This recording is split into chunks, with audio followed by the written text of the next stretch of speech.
Essa correção tem o intuito de ajudá-lo a tirar suas dúvidas em relação às questões do PET do Estado de Minas Gerais. Lembre-se, não apague sua resposta. Antes, peça para o seu responsável comparar a sua resposta com a passada aqui.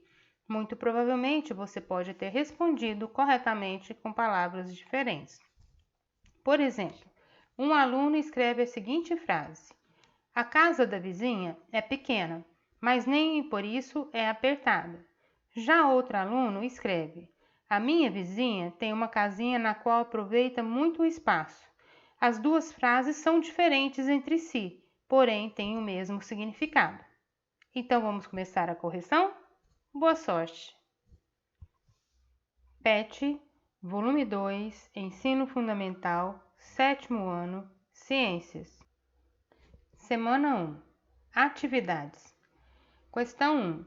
O que são placas litosféricas? Placas litosféricas são as partes rígidas superficiais da Terra, com cerca de 100 km de espessura, cujo conjunto constitui a litosfera. Questão 2. Consultando o mapa das placas litosféricas apresentado neste plano de estudo, responda. Letra A. Em quais placas litosféricas há afastamento, colisão e deslizamento? O afastamento ocorre em placas divergentes, colisão nas convergentes e deslizamento nas transformantes. Letra B. O que esses movimentos podem acarretar? Esses movimentos podem acarretar fenômenos como a formação de montanhas, surgimento de ilhas, alagamento de áreas, terremotos, etc. Letra C. Em qual placa litosférica se localiza o Brasil? Na placa sul-americana. Letra D. Nosso país está próximo ou distante das bordas da placa? Distante, por isso não temos aqui dobramentos modernos. Semana 2. Atividades. Questão 1. Como a teoria da deriva continental explica a correspondência entre o formato da costa da América do Sul e da costa africana? Aparentemente, a costa sul-americana se encostava na costa oeste africana e estas placas vêm se distanciando ao longo dos anos. Questão 2.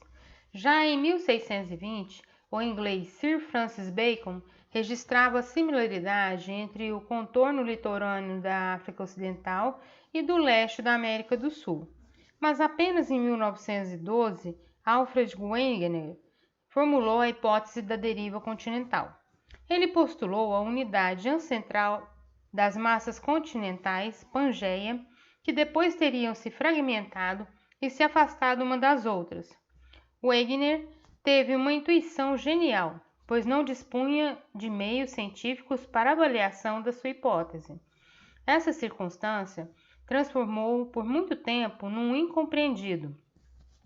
A ausência de um mecanismo aceitável para justificar o movimento de massa continental, sulcando assoalhos oceânicos imóveis, condenou a nova teoria à marginalidade. Os mecanismos citados pelo texto, desconhecidos até então, que ajudariam a compreensão sobre a movimentação das continentes da deriva continental são: letra A. As células de convecção do magma e as placas tectônicas. Wegener não dispunha de elementos para explicar o que fazia exatamente os continentes moverem-se, mas apenas a evidência de que eles se separaram. Hoje se sabe que essa movimentação acontece pela influência das células de movimentação do magma que impulsionam o deslocamento das placas tectônicas. Questão 3.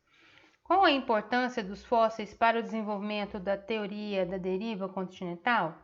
Os fósseis dos seres vivos encontrados em formações rochosas semelhantes nos diferentes continentes, indicando que um dia eles já estiveram unidos. Questão 4. Em sua opinião, daqui a 200 milhões de anos, a disposição dos continentes será a mesma de hoje? Justifique sua resposta. Não, a posição não será a mesma. E apesar do processo de deriva ser lento, o Brasil estará mais longe da África. Por exemplo, estas duas placas são divergentes. Semana 3. Questão 1. O que determina a extensão dos danos causados por um terremoto? Que regiões normalmente são mais atingidas? O tamanho da área atingida é determinado pela magnitude do terremoto.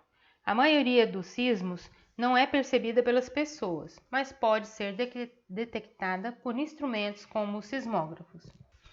Questão 2. O que é um tsunami e qual a sua causa mais comum? Quando a origem do tremor está abaixo dos oceanos, suas águas sofrem uma movimentação anormal, os maremotos podendo formar ondas gigantescas. Essas ondas, chamadas tsunamis, podem percorrer grandes distâncias e atingir algumas ilhas e a costa dos continentes, provocando efeitos catastróficos. Questão 3. Qual a diferença entre o vulcão dormente e um vulcão extinto? Os vulcões são considerados dormentes quando não se encontram atualmente em atividade, mas poderão mostrar sinais de perturbação e entrar de novo em erupção em um dia. Os vulcões extintos são aqueles em que o canal de lava está solidificado e não há sinal de atividade por um longo período. Questão 4. Os eventos naturais podem se tornar problemas sociais. Sobre os terremotos, responda as questões abaixo. Letra A. Como seus efeitos podem ser minimizados? Em sociedades onde os terremotos são mais comuns, os treinamentos antissísmicos, o reforço das construções, o armazenamento de água e alimentos e a construção de um cômodo especial, pelo menos em casa. Tudo isso como medidas que minimizam os efeitos de um terremoto. Letra B. Todas as sociedades têm condições de tomar medidas para reduzir os danos causados por abalos sísmicos? Justifique sua resposta. Não. Mesmo em países muito ricos, existe pobreza e apesar do treinamento e educação poderem ser dados a qualquer pessoa, as construções modernas e caras são privilégios de pouco. Semana 4.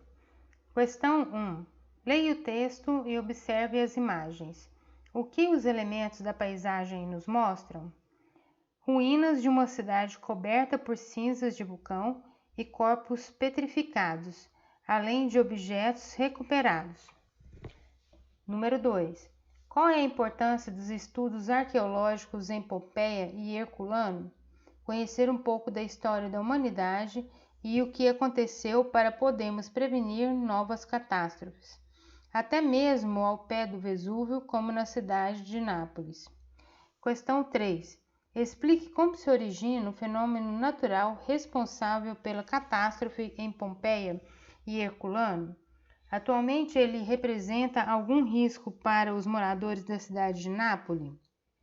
Os vulcões surgem quando as placas tectônicas se chocam, movimentando o material presente sobre elas e deixando aberturas por onde pode sair o magma presente entre a crosta e o manto. O Vesúvio é um vulcão ativo, um dos mais perigosos do mundo e um risco para Nápoles.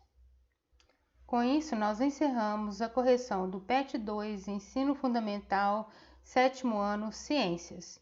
Até a próxima!